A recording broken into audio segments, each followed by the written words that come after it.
हम सब क्या कर रहे? हम भगवान को नहीं मानते क्या? मंदिर में जाते नहीं क्या? मंदिर में बार बार जाके बोलते नहीं क्या, भाई देख हमारे तरफ मर रहे हम लोग, बोल रहे कि नहीं बोल रहे?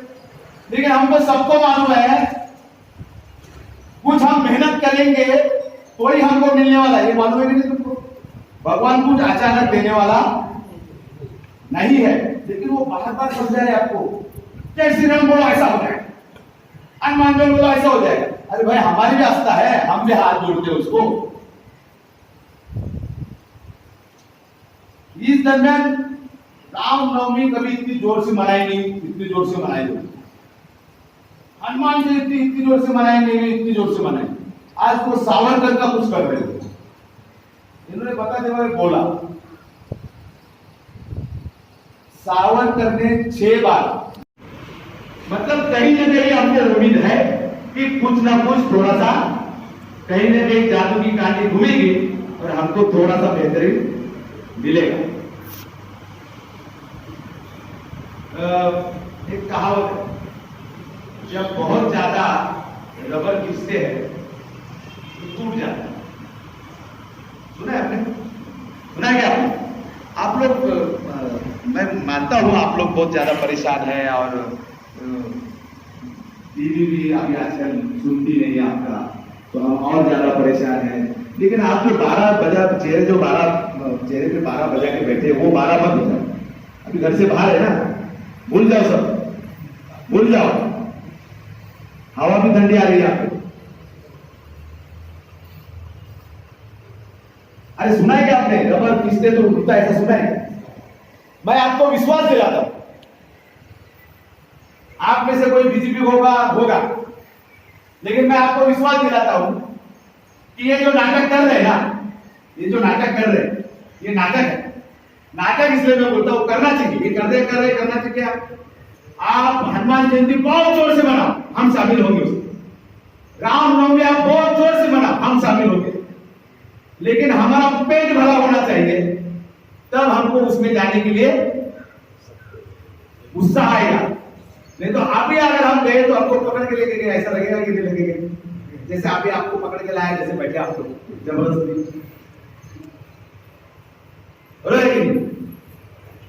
ऐसा लगेगा कि नहीं लगेगा? तो हमारा काम ऐसा, मैं आपको बहुत बड़ा एक एग्जाम्पल, मैं हमेशा उसका एग्जाम्पल दूंगा। पहले जब औद्योगिक क्रांति हुई, पहली बार जब मशीन आई पूरी दुनिया में, उसके पहले मशीन नहीं थी, खेती में काम करते थे लोग। जब मशीन आई तो जो खेत मजदूर थे वो सारे के सारे मशीन चलाने लगे। जैसे आप लोग किसान थे, खेती में से कुछ बच नहीं रहा तो इधर आ गए, क्या हुआ? तो उस टाइम में 18 घंटा ड्यूटी था। कितना घंटा? 18 घंटा। अभी 18 घंटा अगर हम ड्यूटी करते हैं, हम करते 12-12 घंटा ड्यूटी, हम 24 घंटा भी ड्यूटी करते हैं। कुछ लोग है जिनको लगता है कि फटाफट कमा के गांव भेजेंगे तो गांव में बंगला बन जाएगा, और एक 4-5 दिन फटाफट काम करते हैं और बैठे बैठे मर जाते हैं। ऐसे कई लोग मरे हमारे में से, बराबर है ना? निकल गए, हमको छोड़ के निकल गए।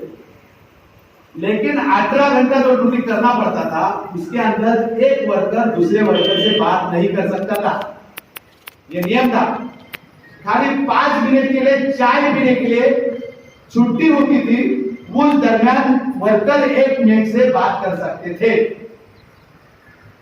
उस 5 मिनट को जोड़ते जोड़ते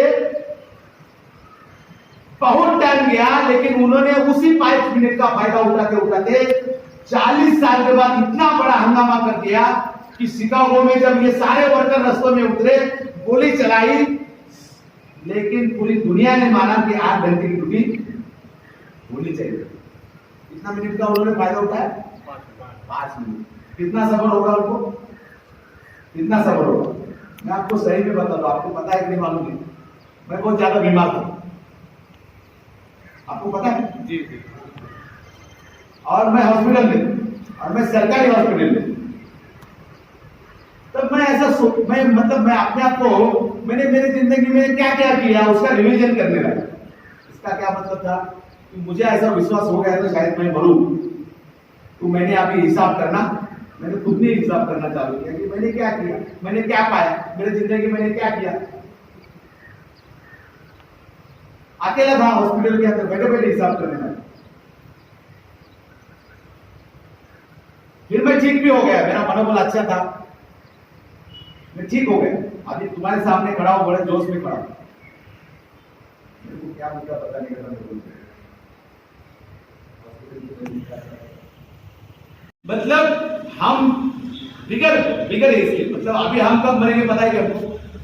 कभी कुछ नहीं पता, लेकिन फिर भी हम ऐसा अपने दिमाग में लगा के रखते हैं कि 100 साल हमारे पास में है। अभी तो हम 40 साल के हैं, 60 साल हमारे पास बचे थे। और वो हिसाब से आहिस्ते आहिस्ते या खोद देना, जान देना इस ढंग से। तब मैं जब रिवीजन किया तो मुझे पता चला कि मेरे पास टाइम कम है फास्ट काम करना। और जिस दिन मुझे थोड़ा जोश आया कि मैं कर सकता हूं, मैं घर से बाहर निकला। ये सारे लोग मेरे को गाली दे रहे थे कि आप रुको जरा।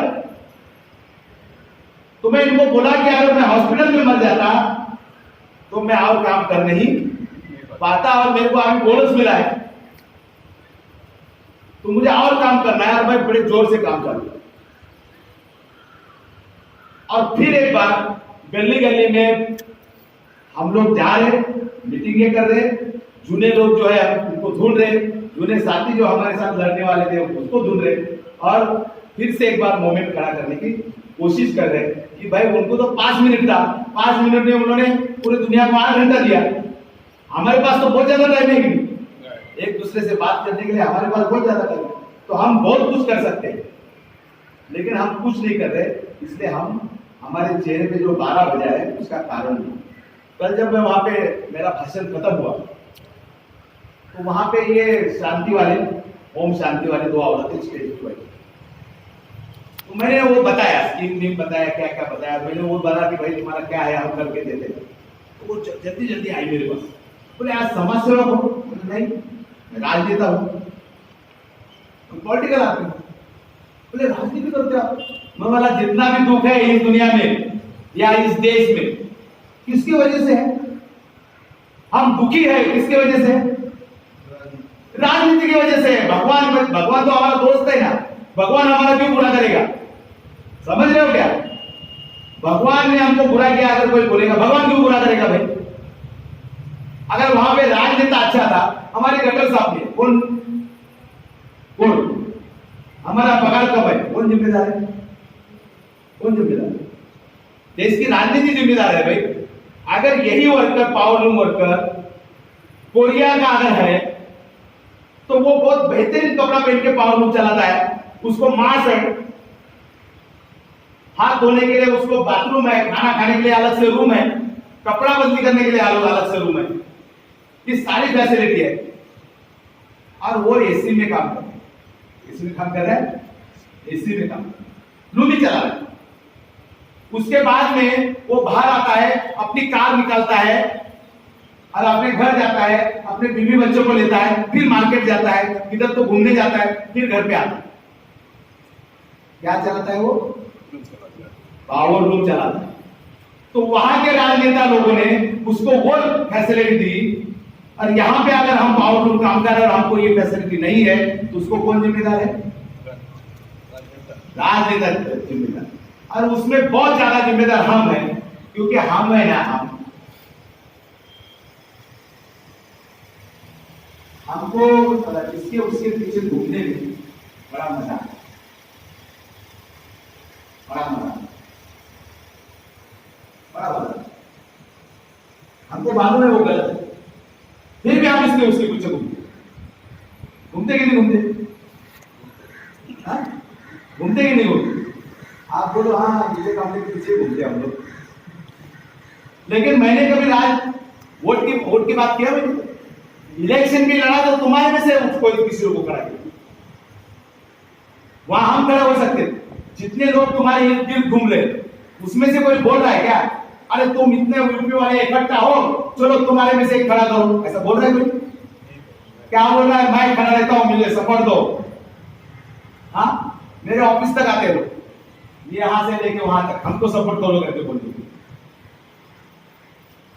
हम उनको चाहे हमारा ही मिलाते और हमको बोलते देखते चलो इलेक्शन दूर है, हम ऐसे ही परेशान है। तुम तो खुश हो, तुम्हारी राजनीति तुम कर रहे हो,